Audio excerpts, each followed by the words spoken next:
Okay.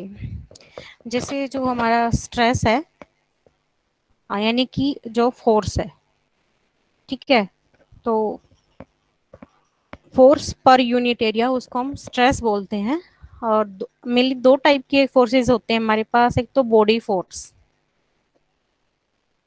जो कि हमारी पूरी बॉडी, जैसे ये कोई रीजन है इसके पूरी बॉडी, यानी कि पूरी बॉडी, इसका सरफेस भी इंक्लूड होगा, इसके अंदर वाला पार्ट, वॉल्यूम, सब कुछ, यानी कि उसके एंटायर वॉल्यूम पे जो फोर्स लगेगा that is the body force. जैसे हमारा ग्रेविटेशनल फोर्स इसका अच्छा एग्जांपल है। Gravitational forces also magnetic forces are the body forces. Next है सरफेस फोर्स, जो कि हमारा ओनली सरफेस पे लगेगा, यानी कि बाउंड्री पे जो हमारा सरफेस लगेगा that is the surface force. और इनके अलावा और फोर्सेस भी होते हैं हमारे पास, जैसे इंटरनल फोर्सेस। इंटरनल फोर्सेस यानी कि जो हमारे अंदर जो भी चेंजेस होते हैं बॉडी में, जैसे अर्थक्वेक हो गया आपका, ये न्यूक्लियर एक्सप्लोजन हो गया, सब कुछ ही इंटरनल फोर्सेस के कारण होता है। तो ये था हमारा इंटरनल फोर्सेस। जैसे हमने टेंसर में पढ़ा कि टेंसर के कंपोनेंट क्या होते हैं, ऐसे ही स्ट्रेस हमारा हर डायरेक्शन में लगेगा, एक्स वाई जेड डायरेक्शन में। फिर हम एक स्ट्रेस, उसके लिए हमें एक कुछ क्वांटिटी चाहिए, यानी कि मैं उस क्वांटिटी को बोलूंगी स्ट्रेस वेक्टर। ठीक है। और फिर क्या स्ट्रेस वेक्टर के भी कंपोनेंट अलग अलग डायरेक्शन में डिफरेंट डिफरेंट होंगे, तो उसके लिए हम पढ़ेंगे स्ट्रेस कंपोनेंट्स। जैसे हमने टेंसर कंपोनेंट पढ़े थे, ऐसे ही हम स्ट्रेस कंपोनेंट भी पढ़ेंगे। ठीक है। तो सबसे पहले stress vector at a point या on a plane at a point. ठीक है। तो पहले हम देखेंगे कि स्ट्रेस वेक्टर होता क्या है प्लेन पे और एट ए पॉइंट, तो उसको कैसे क्या रिप्रेजेंट करेंगे हम।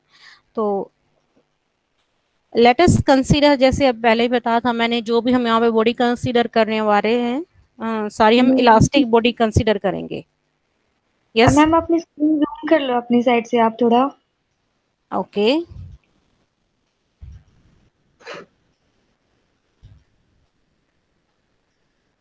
अब ठीक है। Yes ma'am. Okay.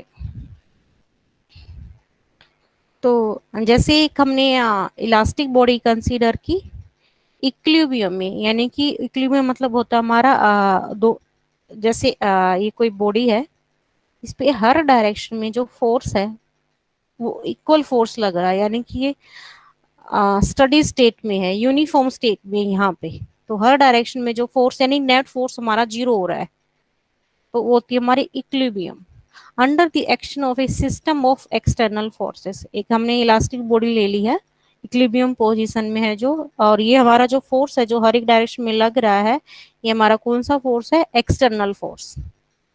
Let us पास एक फिक्टियस प्लेन पाई, हम एज्यूम कर रहे हैं इसको। ठीक है। वैसे तो यूजली नहीं होता, बट इसको हम लेके चल रहे हैं कि वैसे फिक्टियस प्लेन का मतलब होता है काल्पनिक। थ्रू ए पॉइंट पी, जैसे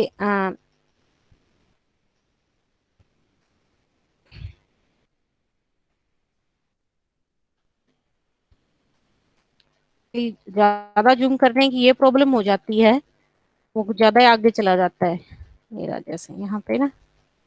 ओके। एक हमने पी पॉइंट ले लिया, यहाँ पे ये पॉइंट हमने पी ले लिया, ये रहा हमारा पी पॉइंट।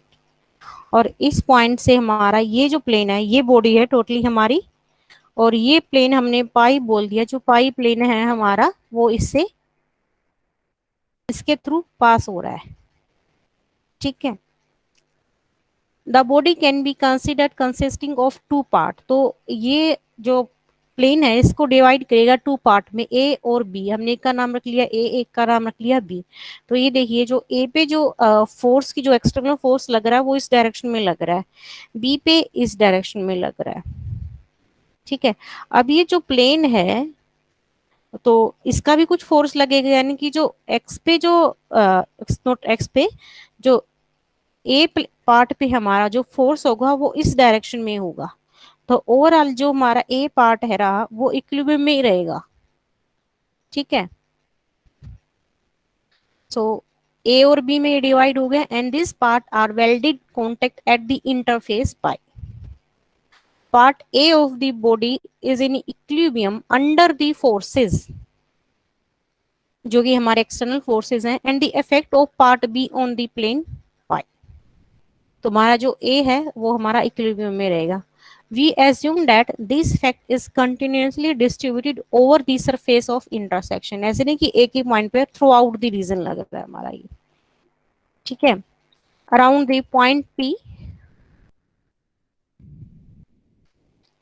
अब तक हमने क्या किया है, जस्ट ये हमारी एक इलास्टिक बॉडी थी, इससे हमने एक फिक्टियस प्लेन पाई क्रॉस किया है और इसको दो पार्ट में डिवाइड हो गया ये ए और बी में। ए हमारा इक्विलिब्रियम पोजीशन में रहेगा। अब हम बात करते हैं कि इस पॉइंट पी के अराउंड, ये तो एक प्लेन है, हमने थोड़ा सा एलिमेंट ले लिया इसका स्मॉल सरफेस जो जिसको हमने डेल्टा एस से बोल दिया। Let us consider a small surface delta S and let v cap. अब जो हम फोर्स लगा रहे हैं उसकी भी तो कुछ ना कुछ डायरेक्शन होती है, तो let v cap be an outward unit normal vector for the part A of the body. Just जो हमारा वी वेक्टर है उसकी आउटवर्ड डायरेक्शन है और ये हम बात कर रहे हैं ए के बारे में।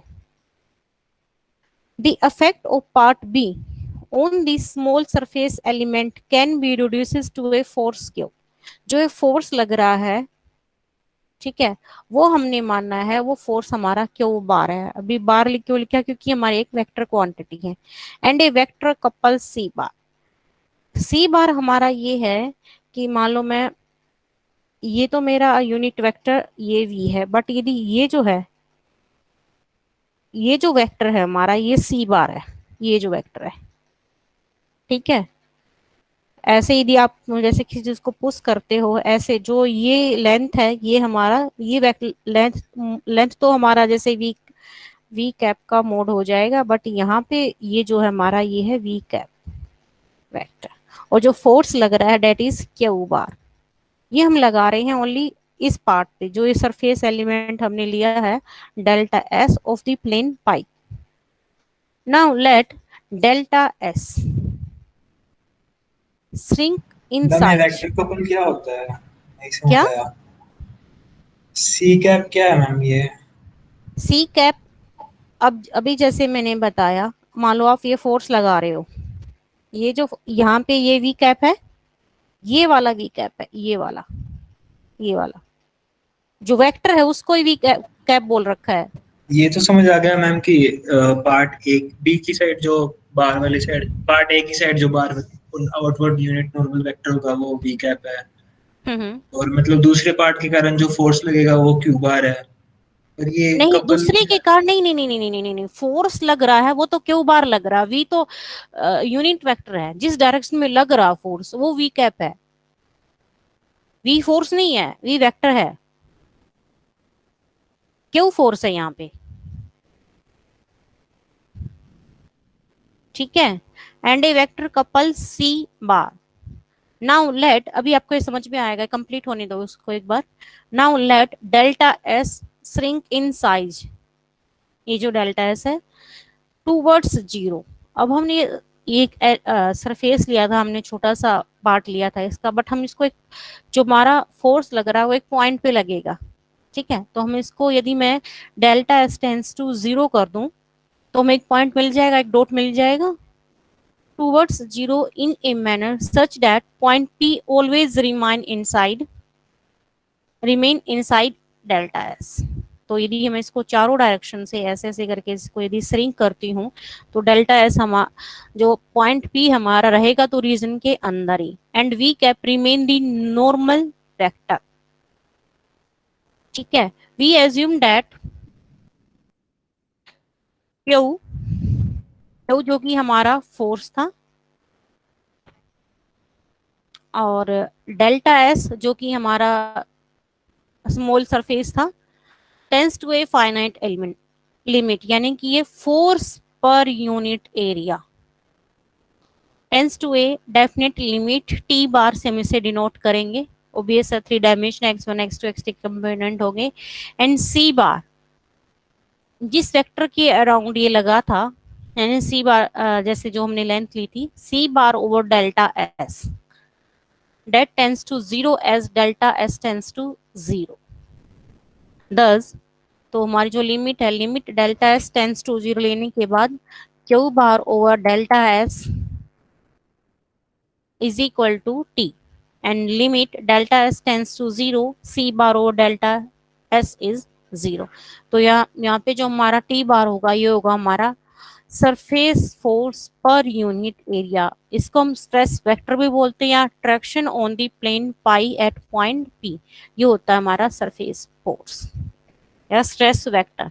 स्ट्रेस वेक्टर को हम आगे भी जितनी नोटेशन होंगी हम उसको टी बार से रिप्रेजेंट करेंगे। अब जैसे वेक्टर है टी बार बट ये इसकी भी आगे कुछ नोटेशन है, ये ओरिएंटेशन पे भी डिपेंड करेगा, वो भी आगे आएगा। मैम नहीं तो समझ आया। क्या नहीं समझ में आया? सी बार क्या है मैम? सी सी वेक्टर है जो क्या है, मतलब कपल क्या कौन सा वेक्टर होगा? और वो लिमिट भी मतलब अज्यूम की है एक की डेफिनेट होगी एक की जीरो की तरफ जा रही है, ये भी क्यों हो रही है?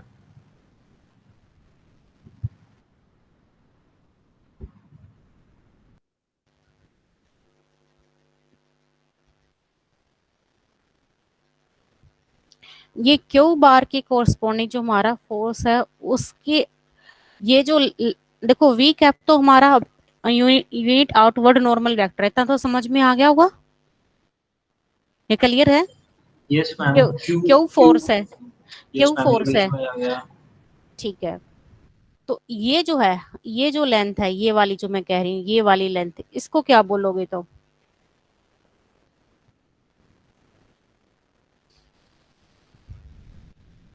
मैम ये तो यूनिट नॉर्मल वेक्टर है ना, इसकी लेंथ तो 1 ही होगी। वी कैप लगा हुआ है ना, वो यूनिट नॉर्मल। जो वी कैप है वो पूरे सरफेस पे है, ठीक है।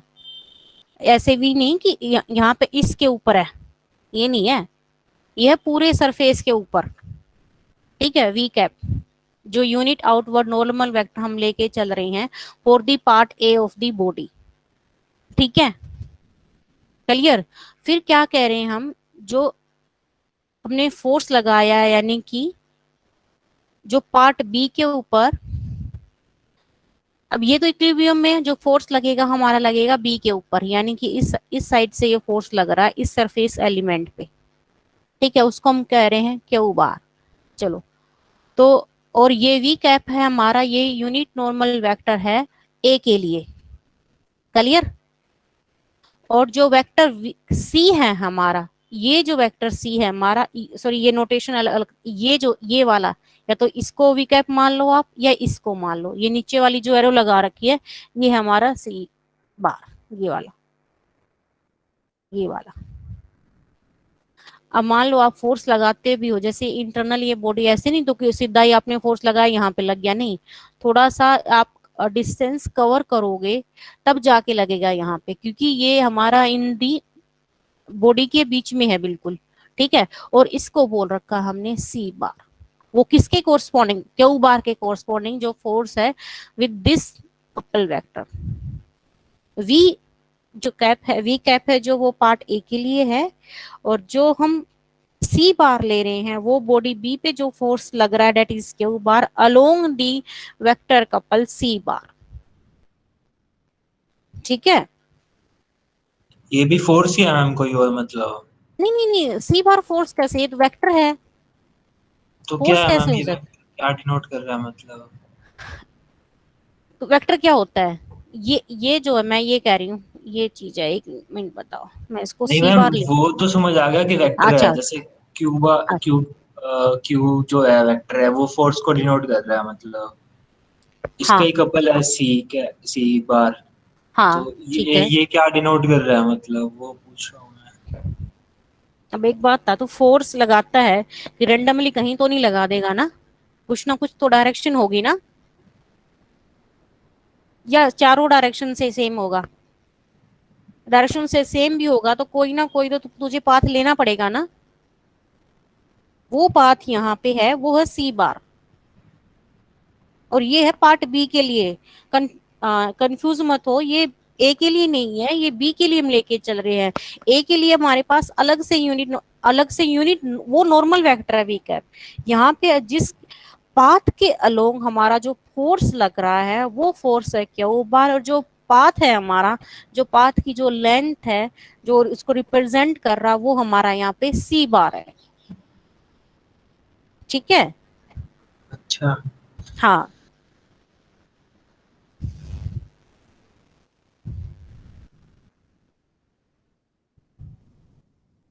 और ये टी बार हमारा होगा यहाँ पे स्ट्रेस वेक्टर, या उसको surface force per unit area बोलते हैं हम।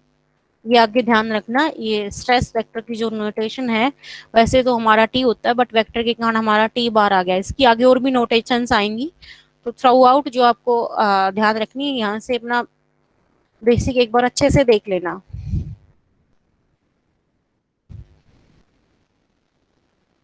Okay.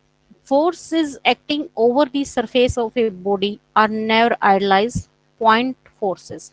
Obvious है। They are in reality force per unit area. तो मान लो आप जैसे फोर्स पे लगाते हो, ऐसे ऐसा तो नहीं कि पूरा एक ही पॉइंट पे हो। ठीक है, कुछ ना कुछ तो उस एक पॉइंट का मतलब होता है बिल्कुल एक डॉट पे, ऐसा रियल लाइफ में पॉसिबल नहीं है। आप मान लो एक पेन का जो पिन भी लगाओगे ना छोटी सी, बट यदि उससे भी छोटा, यदि और छोटा लोगे तो उसके अंदर बहुत सारे पॉइंट मिलेंगे। ठीक है, तो ये कभी एक पॉइंट पे नहीं लगता। ठीक है, कुछ ना कुछ एरिया होगा उसमें, ओवर सम फाइनाइट एरिया। अब जैसे कई सोचो कई आप लोग सोचोगे मैंने तो एक पेन से एक डॉट लगा दिया, बट उस डॉट उससे भी यदि छोटे लेवल का, माइक्रो लेवल का मेजरमेंट का देखोगे तो उसके अंदर भी आपको काफी सारे पॉइंट्स मिल जाएंगे। These external forces per unit area is also called tractions. Next है कोसी स्ट्रेस पोस्टुलेट। यहाँ पे ये डायरेक्शन के लिए, ओरिएंटेशन के लिए रिप्रेजेंट करेगा। If we consider another oriented plane pi dash, अभी तो मैंने एक ही प्लेन पास किया था वहां पे जिसको पाई से रिप्रेजेंट किया था। ये एक और प्लेन यदि हम पास करते हैं, that is pi dash, containing the same point P X I. Containing the point P X I तो हम कुछ इस तरह से ये लेंगे कि ये जो हमारा पॉइंट पी है ये इसको तो इंक्लूड करे ही करे। ये रहा पार्ट ए हमारा, ये पार्ट बी है। ठीक है, इस ये हमारा फोर्स था, स्ट्रेस फोर्स। अभी ये आप सोचोगे कि ये नीचे ऐसे नोटेशन कैसे, आगे भी बताते हैं उसके बारे में। ठीक है, ये पार्ट ए है, ये पार्ट बी है। यदि v हमारा यूनिट आउटवर्ड नॉर्मल वेक्टर है तो यदि इनवर्ट के अपोजिट डायरेक्शन करते तो माइनस v होगा। ठीक है, तो हमने नेक्स्ट एक प्लेन और ले लिया है जो कि हमारा पी एक्स आई से पास हो रहा है। Then the stress vector is likely to have a different direction. For this purpose, Cauchy made the following postulated known as Cauchy stress postulate. The stress vector T, अब यहाँ पे जो हमारा बार होता था ये टिल्ड का नोटेशन है यहाँ पे, तो वेक्टर वाली नोटेशन है वो नीचे आ गई है। Depends on the orientation of the plane upon which it acts. तो जो ओरिएंटेशन है हमारी प्लेन की उसके ऊपर भी डिपेंड करेगा। तो हमने इसलिए इसको टी टेल्डा ले लिया। लेट, अब यहाँ पे जो हमारा यूनिट नॉर्मल वेक्टर है उसका भी बहुत इंपॉर्टेंट रोल है हमारा। तो let v cap be the unit normal. अभी आप एक चीज मत लेके सोचना कि आपने ये सोच लिया कि उस प्लेन की बात हो रही है, ये थ्रू आउट दी सरफेस की बात हो रही है। जो हम कह रहे हैं यहाँ पे जो टी बार मैंने बोला था that is a surface force. Let v cap be the unit normal to the plane pi through the point P. ये हम ले चुके हैं पहले। ठीक है, this normal characterize the orientation of the plane upon which the stress vector act. For this reason we write the stress vector as, अब यहाँ पे जो मेन आपकी इंपॉर्टेंट हो गई है t tilde टिल्ड टिल्ड हमारा जो यहाँ पे ये हमारा वेक्टर के लिए, v कैप का हमने मतलब है यहाँ पे जो हमारा जिस वो जो हमने सरफेस लिया है वहाँ पे यूनिट नॉर्मल वेक्टर हमारा v कैप है। यानी कि जो हमारा स्ट्रेस वेक्टर है that is depending upon the v cap, यानी कि किस डायरेक्शन में हमारा यूनिट नॉर्मल वेक्टर है और वो क्या है। तो हम इस तरह से नोटेशन लेंगे, ये टी टेल्ड वी कैप व Kosi reciprocal relation. Hello ma'am. हाँ मैम, बोलो। स्ट्रेस वेक्टर टी के नीचे जो सिंबल लगाया इसकी प्रोनाउंसिएशन क्या होगी? इसको टी टेल्ड वी कैप ही बोलेंगे। T tailed. हाँ, ये जो नीचे वाला है T tailed we cap.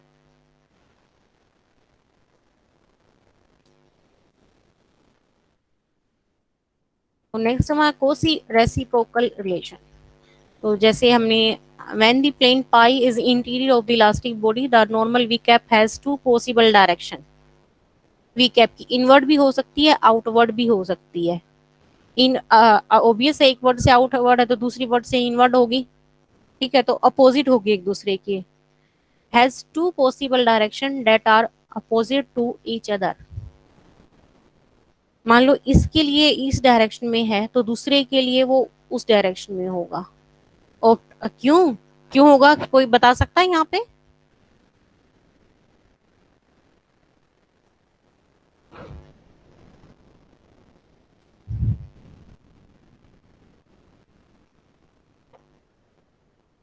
Yes, कोई बताना चाहेगा?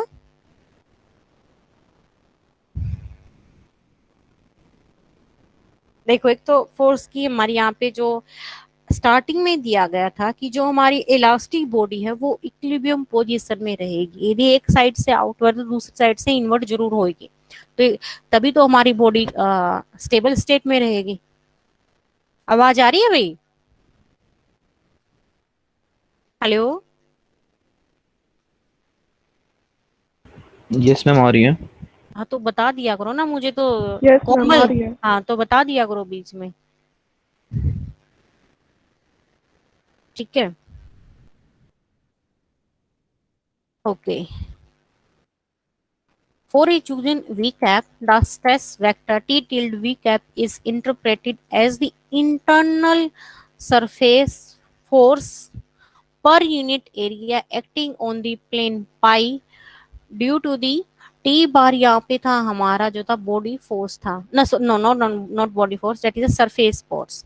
और T tilde v cap इज the internal surface force per unit area, किस प्लेन पे? पाई पे, acting on the plane pi due to the action of part B of the material, या जो कि हमारी इलास्टिक बॉडी है, which B cap is directed upon the part A across the plane pi। ये हमारा T tilde we cap है। और T tilde minus v cap हमारा क्या हो जाएगा, इसका opposite is the internal surface force acting on pi due to the action of A, for which V cap is the outward drawn unit normal vector आएगा। आधा अधूरा लिख रखा है यहाँ पे, unit normal vector by Newton law of motion vector. और जो बॉडी हमारी अगेन जो मैंने कहा था कि इक्विलिब्रियम पोजीशन में है तो हर साइड से जो हमारा फोर्स होगा वो एक इक्वल होगा। इक्वल होगा तो भाई तभी हमारी बॉडी क्या होगी, स्टेबल स्टेट में होगी। Vector T tilde minus v cap and T tilde we cap balance each other as the body is in equilibrium, so दोनों हमारे इक्वल हो जाएंगे। ये होता है हमारा कोसी रेसिप्रोकल रिलेशन। यूजली है क्या है, कुछ नहीं है कि हर डायरेक्शन में जो हमारा फोर्स है वो हमारा सेम रहेगा सर, ये बेशक इंटरनल फोर्स हो या एक्सटर्नल फोर्स हो। दोनों के केस में यदि हम कहते हैं कि बॉडी इक्विलिब्रियम में है तो Newton law of motion, Newton third law of motion के कोर्सपोंडिंग पढ़ा भी होगा आप लोगों ने, तो फोर्स हमारा हर डायरेक्शन में सेम रहेगा। वो बात अलग है कि इस एग्जाम्पल में जो हमने लिया है वो हमने इलास्टिक बॉडी के अंदर एक प्लेन, ऐसा होता नहीं, वैसे इलास्टिक बॉडी के अंदर हमने एक प्लेन को पास किया, उसके थ्रू हमने इस एग्जांपल को स्टडी किया। बट इन जनरल हम यदि सरफेस की भी बात करें, यदि कोई भी बॉडी इक्विलिब्रियम पोजीशन में है तो फोर्स हमारा हर डायरेक्शन में सेम होगा। फोर्स यानी कि हमारा स्ट्रेस। तो ये तो हमारा कोसी रेसिप्रोकल रिलेशन। नेक्स्ट है homogeneous state of stress. If pi ma'am and कोई एग्जांपल देना है इसका कि जैसे कोई ऐसे इलास्टिक बॉडी है उसके अंदर से प्लेन ऐसे करते हैं, कोई बन तभी सकता है तो क्या? तभी तो काल्पनिक बोला था, फिक्टियस प्लेन जो इन्होंने ले भी रखा ना वो भी फिक्टियस ले रखा है। ये मैम वैसे कभी बट होता ही कुछ नहीं है ना, बस ये हाँ आइडियल नहीं, कंडीशन ही होती हाँ है। हाँ बिल्कुल आइडियल कंडीशन होती है, वैसे होता नहीं होगा भी तो कुछ, यदि आप किसी बॉडी को जैसे उसको यदि थोड़ा सा प्रेस करोगे तो थोड़े टाइम के लिए रहेगा वो, ठीक है, मैम कोई जैसे रबड़ की बॉडी आपको उसको हम्म, फोम वाली बॉल होती है, हाँ उसके अंदर से अगर हम कोई निडल पास आउट करें हम्म, तो बन सकता है क्या ये केस अगर हम देखें तो? नीडल के कारण जो फोर्स होगा ना, जो लगेगा दोनों यदि बीच में से, तो वो नेग्लिजिबल फोर्स होगा। हाँ यस मैम। हम्म, फिर भी वो इक्विलिब्रियम में रहेगी, पास करके देख लेना अभी सक। मैम अंदर का क्या पता, उसने जो ले रखा है उसे तो क्या ही हाँ समझ वही, में। हाँ वो देखो एक्सपेरिमेंटल चीजें होती हैं ये तो, और इसके लिए हमें इंस्ट्रूमेंट वगैरह ये सब चाहिए, छोटी छोटी मेजरमेंट भी चाहिए।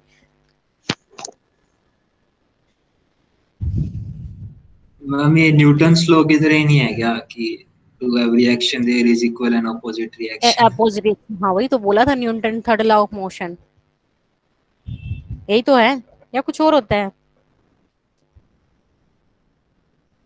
हाँ मैम वही कह रहा हूँ, वही ड्राइव किया वो कोची वाले के अंदर। हाँ बिल्कुल वही किया है, ये जैसे फोर्स हमारा जो है यानी वो जैसे न्यूटन थर्ड लॉ की बात हुई फोर्स को, I think Newton third law ही ऐसा जो फोर्स की बात करता है। फर्स्ट क्या करता है, force is equal to m of a, first law कौन सा होता है वो याद दिलाओगे भाई मुझे?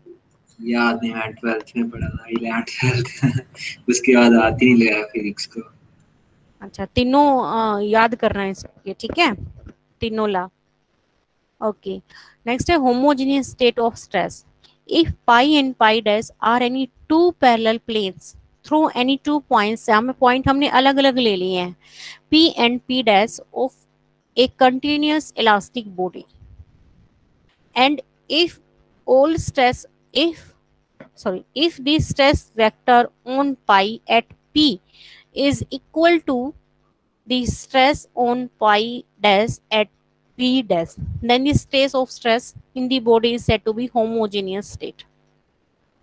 तो ये तो कुछ खास नहीं था, ठीक है, इसको बोलते हैं हम homogeneous state of stress. Next ये इंपॉर्टेंट है आपका, ये आ भी जाता है कई बार, नॉर्मल एंड टेंजेंशियल स्ट्रेस। तो आप फोर्स भी लगा रहे हो तो किस, अभी जैसे हमने पहले बात की थी, डायरेक्शन यहाँ पे बहुत इंपॉर्टेंट है, ठीक है, एक तो आप उसके पैरेलल में लगा रहे हो, प्लेन के बिल्कुल पैरेलल में लगा रहे हो, एक उसके, एक हॉरिजेंटली लगा रहे हो, एक वर्टिकली लगा रहे हो। वर्टिकली यानी कि नॉर्मल, हॉरिजेंटली, हॉरिजेंटल में क्या होता है, फोर्स तो बहुत ही कम लगता है, वो तो हमारा tangential stress. So in general, the stress vector T tilde V cap, अब यहाँ पे ये मिस्टेक है, V कैप आएगा, ये ठीक कर लेना जिसके पास भी हार्ड कॉपी है, is inclined to the plane on which it act and need not be in the direction of unit normal V cap. जो हमारा प्लेन है वो हमारा इंक्लाइंड है, और वो उस प्लेन के ऊपर जो हमारा फोर्स लगा हुआ है वो T tilde V कैप है। द प्रोजेक्शन ऑफ, ये इससे ज्यादा समझ में आएगा हमारे, पहले हम डायग्राम को देखते हैं, ये हमारा प्लेन है, पाई प्लेन है हमारा, और इस पॉइंट पे हमारा फोर्स लग रहा है, ये हमारा यूनिट नॉर्मल वेक्टर है वी कैप। अब फोर्स हमारा ऐसे भी लग सकता है, एक ऐसे भी लग सकता है, टेंजेंशियल हॉरिजेंटली एंड वर्टिकली। तो जो वर्टिकली है हम उसको बोलते हैं, जो फोर्स लगा रहा है वो हमारा सिग्मा है, और जो वर्टिकली जो हॉरिजेंटली लग रहा है वो हमारा क्या है, सिग्मा टी, और ये हमारा सिग्मा एन, यहाँ पे नॉर्मल के लिए टी हमारा टेंजेंशियल के लिए है। The projection of T tilde we cap, again v cap on the normal v cap is called the normal stress. It is noted by a sigma, ये हमारा जो यहाँ पे जो फोर्स लग रहा है हमारा इस डायरेक्शन में लग रहा है, ये होगा हमारा नॉर्मल फोर्स। इसको हम सिग्मा से या सिग्मा एन से भी डिनोट कर देते हैं। The projection of T tilde we cap on the plane pi in the plane of, ये जो हमारा एक देखिए फोर्स, जो हमारा टोटल फोर्स है normal force plus tangential force का सम होगा, ठीक है।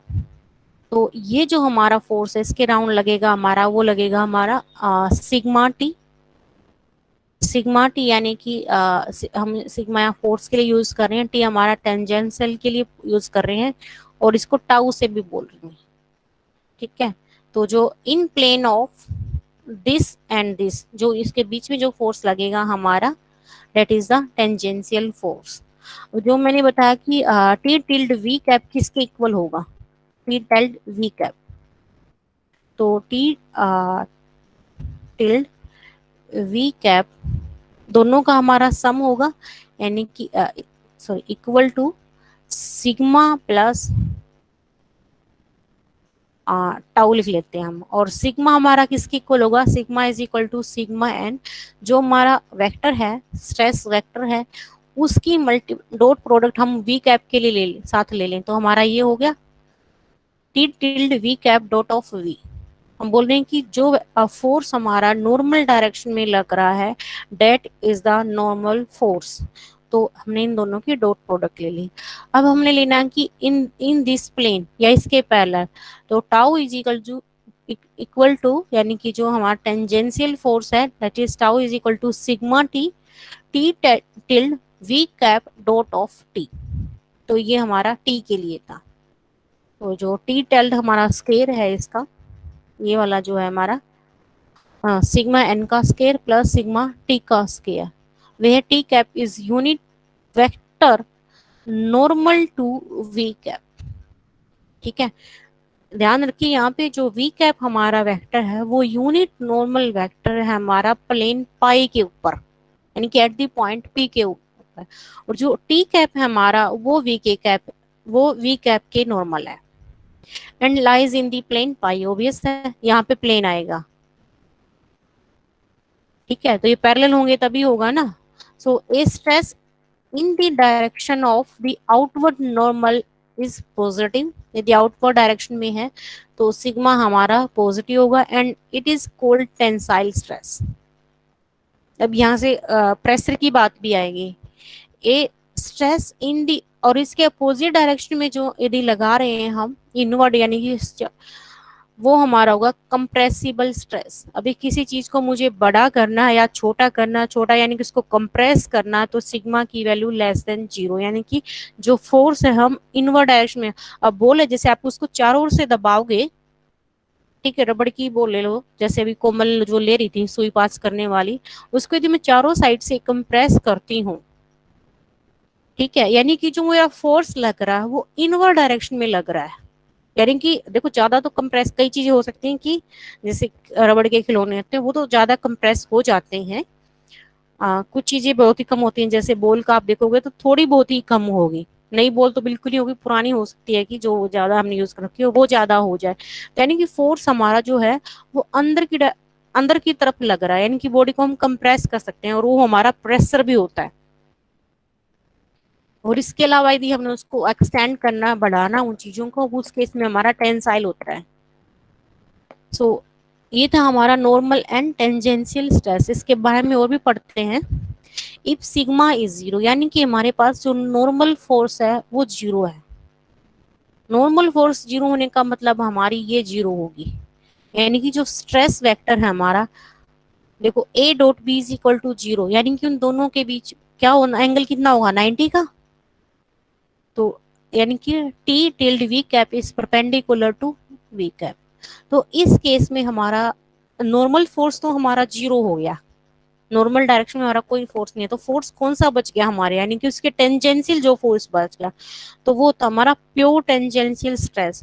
प्योर इसलिए क्योंकि वहां पे हमारा नॉर्मल स्ट्रेस नहीं है, या प्योर शियर स्ट्रेस भी बोलते हैं हम इसको। ऐसे ही मान लो इसका उल्टा है, यानी कि हमारा जो टेंजेंशियल स्ट्रेस है वो 0 हो जाए, ठीक है, यानी कि टाउ इज इक्वल टू 0। तो ये इसके यानी कि पैरेलल हो जाए, तो stress vector T V cap, या मैं यह कहूँ कि T V is perpendicular to T cap. तो इस केस में जो हमारा फोर्स टेंजेंशियल फोर्स तो हमारा 0 हो गया। तो इसमें जो हम फोर्स यानी कि स्ट्रेस, देखो बार बार यदि मेरे मुंह से फोर्स निकला तो यानी कि वहां पे स्ट्रेस है। स्ट्रेस फोर्स मतलब फोर्स है जो स्ट्रेस, समझ रहे हो ना क्या कह रही हूँ? ठीक है, तो मैं हर जगह जैसे यूज टू नहीं है हम स्ट्रेस बोलने में, तो दैट मीन्स फोर्स। तो जो हमारे पास जो स्ट्रेस बचेगा वो बचेगा हमारे पास only the normal stress, pure इसलिए अगेन क्योंकि there is no tangential stress. हम ये दोनों बॉडी के कारण ही लग रहे हैं ना, कोई एक्सटर्नल के चीज के कारण तो नहीं है ना, या हो सकता है? नहीं, दोनों ही बॉडी के कारण कैसे? बॉडी का तो मुझे क्लियरली पूछो भाई गौरव। नहीं, मैं स्टार्टिंग में डिफाइन किया था ना कि बॉडी फोर्स होता है, सरफेस फोर्स होता है और एक एक्सटर्नल फोर्स होता है। हाँ तो हाँ। ये जो अपनों ने निकाला है टेंजेंशियल और नॉर्मल, तो ये हम्म। बॉडी के कारण वाले ही है ना दोनों के दोनों? यस, हाँ बिल्कुल बॉडी के कारण है, यस। फिर मैम ये मतलब आपने अभी बताया था कि देखो ये इन, हाँ कंप्रेस भी हो सकता है और मतलब एक्सपैंड भी हो सकता है इन फोर्स के कारण। तो हाँ, एक्सपैंड होने का मतलब तो कैसे होगा? पूरी बॉडी ही होगी ना, ऐसे नहीं तो कि सरफेस सरफेस हो जाएगा। अच्छा चलो अच्छा एग्जांपल लेते हैं, जैसे बैलून होता है, ये तो कुछ ज्यादा ही ले लिया मैंने, उसके अंदर हम प्रेशर हवा भरते हैं तो वो आउटवर्ड डायरेक्शन में जाता है ना, फूलता है ना। एक्चुअली ये और क्या एग्जांपल हो सकता है? कुछ चीजें ऐसी होती हैं जिनको जैसे सोना या लोहा हो गया, जिसको हम पीट के या जैसे कुछ करके हथौड़े से कुछ करके उसकी उसको थोड़ा एक्सटेंड कर सकते हैं। ठीक है, वॉल्यूम बट वही रहेगा, हर एक चीज का वॉल्यूम किसी का भी चेंज नहीं होगा। ऐसे ही हमारी जो इलास्टिक बॉडी है उनको भी तो एक्सपेंड कर सकते हैं हम। इलास्टिक बॉडी का रबड़ का एग्जांपल हो ना, कितना अच्छा है। आप उसको स्ट्रेस करो, आपको मान लो कहीं यूज करना है उसको, मान लो पेपर बाइंड करने के लिए कहीं उसको उसको हम मैम ये तो एक्सटेंड इनके कर अंदर सकते सब सबके अंदर एक्सटर्नल फोर्स अप्लाई कर रहे हैं अपने, तब भी वो शेप चेंज हैं। कर रहा है। चलिए, इन जनरल जो हम पढ़ रहे हैं वो दोनों के लिए पढ़ रहे हैं। अच्छा, हाँ, होता तो नहीं होगा मैम ऐसे कि मतलब बॉडी फोर्स के कारण ही एक्सपैंड कर रही है बॉडी, या होता है मतलब कोई सिचुएशन के अंदर? देखो एक्सटर्नल मैम कुछ ना कुछ तो होगा ही, अगर वैक्यूम का, वैक्यूम के अंदर भी पता नहीं मैम, कुछ ऐसे पता नहीं, इमेजिन नहीं तो हो एक तो रहा। पूरी नहीं होती, बट थोड़ा ना पूरा बोला अगर सेंटेंस, क्योंकि कई बार नहीं पता चलता कि तू पूछ क्या रहा है, क्या बताना चाह रहा है, हमें भी नहीं पता चलता। मैम जैसे ये बॉडी फोर्स के कारण आपने बताया था ना कि कंप्रेस हो जाती है बॉडी, वो तो हाँ जैसे समझ आता है कि ठीक है कंप्रेस हो जाएगी हाँ क्योंकि खुद के फोर्स के कारण ही, बट एक्सपैंड होने का हाँ, एग्जांपल वहां पे नहीं देखो, वहां पे समझ आया। फोर्स वैसे कौन सा, आपको कोई बताना चाहेगा मुझे वहां पे मेन फोर्स कौन सा काम करता है? यदि कंप्रेस हो रही है बॉडी तो मेन जो फोर्स कौन सा होगा? नॉर्मल कोई, के कारण होगा। अच्छा आप थोड़े आगे, हाँ आप आगे चले गए थोड़ा सा। ये इंटरनल फोर्सेस में मेन काम करेगा यहाँ पे, यानी कि जो हमारे पार्टिकल्स हैं या जो चीजों से वो बनी हुई है हमारी, तो वो कितना एक दूसरे के क्लोज आ सकते हैं। और एक जैसे अभी हमने बताया कि कंप्रेसिबल के केस में हम उसको कितना कितना क्लोजली उन चीजों को कर सकते हैं। और एक हमने एक्सटेंड करने की जहाँ पे बात की थी, वो एक्सटेंड भी किस हद तक हो सकता है, या क्या इतना एक्सटेंड करने के बाद तो चीजें अलग भी तो हो जाएंगी, ब्रेक भी तो हो जाएंगी। और जैसे आप रबड़ का अच्छा एग्जांपल, आप इसको चलो खींचो खींचो कुछ लेवल तक वो सही है, अपनी शेप चेंज कर रहा है स्ट्रेस के कारण, उसमें स्ट्रेन हो रहा है।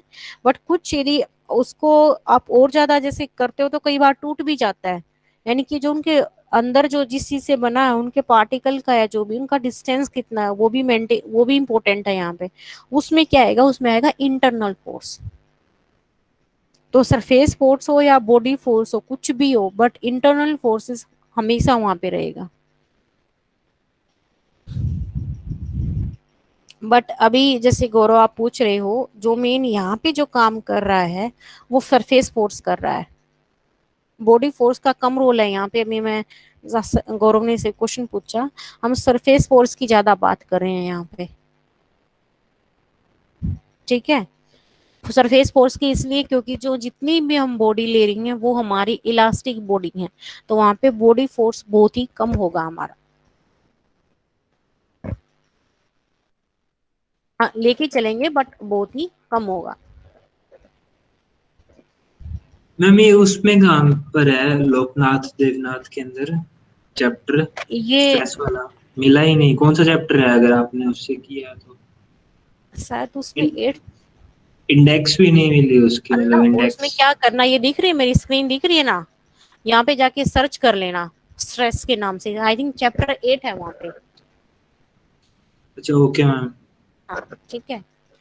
तो जैसे ये हमारा ये था, यानी ये टी टिल्ड वी कैप को हम क्या लिख सकते हैं, सिग्मा, या तो sigma N plus sigma T लिख लो, या इसको sigma V cap plus tau tau T cap. ये जो जैसे हम लिखते हैं ना कि कोई भी लिखते हैं कि X I plus Y J, where I and I और जे हमारे यूनिट वेक्टर होते हैं, यहाँ पे जो हमारे यूनिट वेक्टर्स हैं वी कैप और टी कैप है ये रहा। तो हम टी टिल्ड वी कैप को इस फॉर्म में लिख सकते हैं, sigma V cap plus tau T tailed.